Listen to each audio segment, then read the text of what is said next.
making me hungry.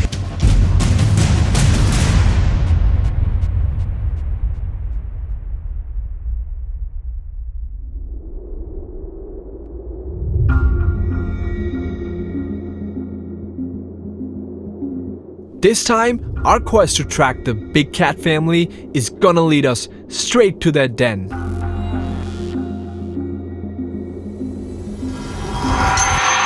However, that's only possible if we get our act together. आइए आओ ना ताकत दिखाओ अच्छा पीछे से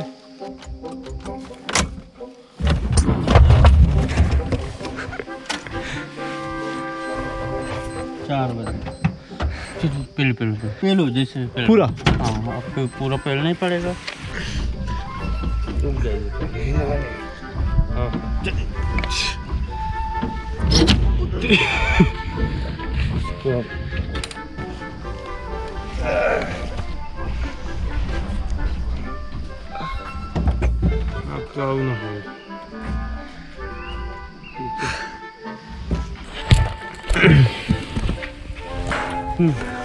एक दो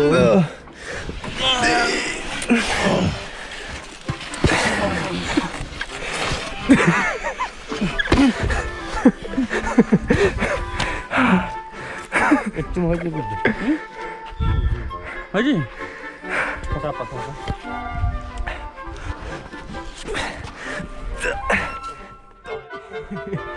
और मैं पीछे जाए अरे चले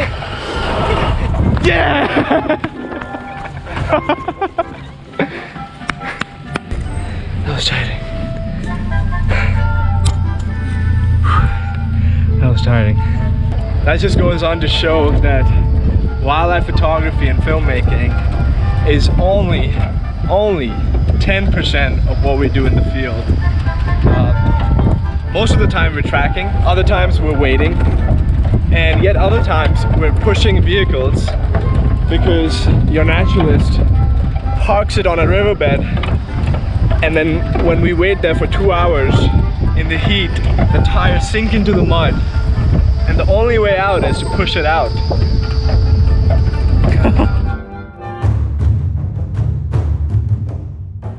After all that hard work in the heat, I started to think that no matter what happens, we deserved to see the cubs.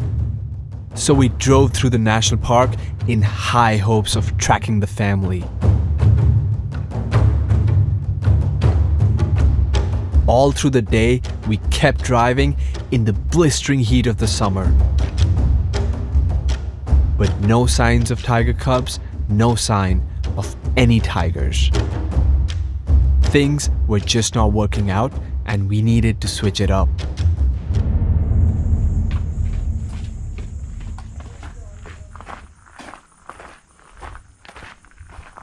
Big cats are very active during the night.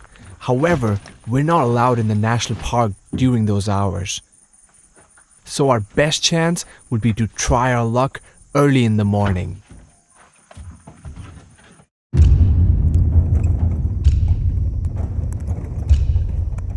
We had already been driving around for quite some time when the summer sun broke through the horizon. This was not good. Once things heat up, there will be no big cat activity and the forest itself will go completely silent. Just as I was beginning to lose hope, we found some fresh pug marks and also some signs of struggle in the soil.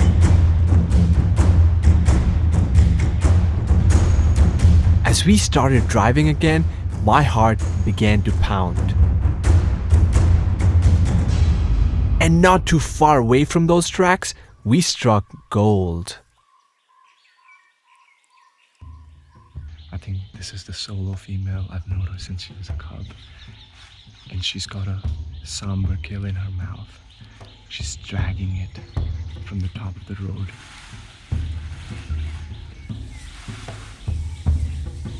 And into a small cave. Thankfully, it's close to the road, so we can sit here and maybe she'll call for her cubs.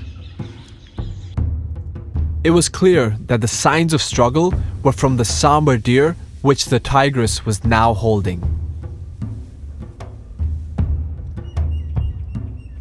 We had just missed the kill by minutes, but this was still fantastic news.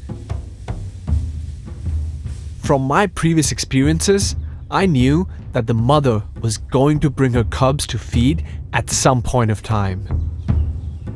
It was just a matter of waiting.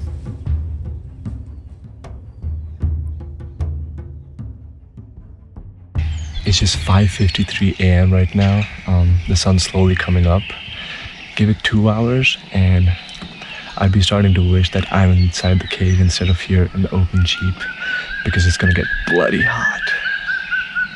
But hey, everything for the tiger, right?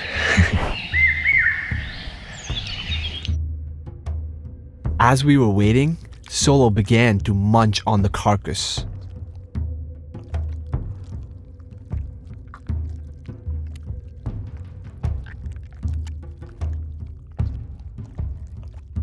A big cat's tongue is quite unlike that of any other animal. It has a spiked and perforated surface, perfectly suited for licking off the hair from an animal and even remaining pieces of meat off of the bones. So we found the tigress at 5:30 a.m. It's 2:32 p.m. right now, and we've just been sitting. It's so hot. The tigress has had her full, and she's just laying in the cool, in the shade. But this is the part of wildlife filmmaking. You gotta wait. You gotta be at the right place at the right time, and just hopefully, if you're lucky enough, you're gonna get the shots you need. So what we're gonna do is we're gonna wait, and maybe around 4:35 when it gets a little cooler. It's about 44 degrees Celsius right now. When it gets a little cooler, she might come out, maybe call her cubs, or go down that way to drink some water. But right now, we're just enjoying the heat, having some good conversations, and just saying our prayers.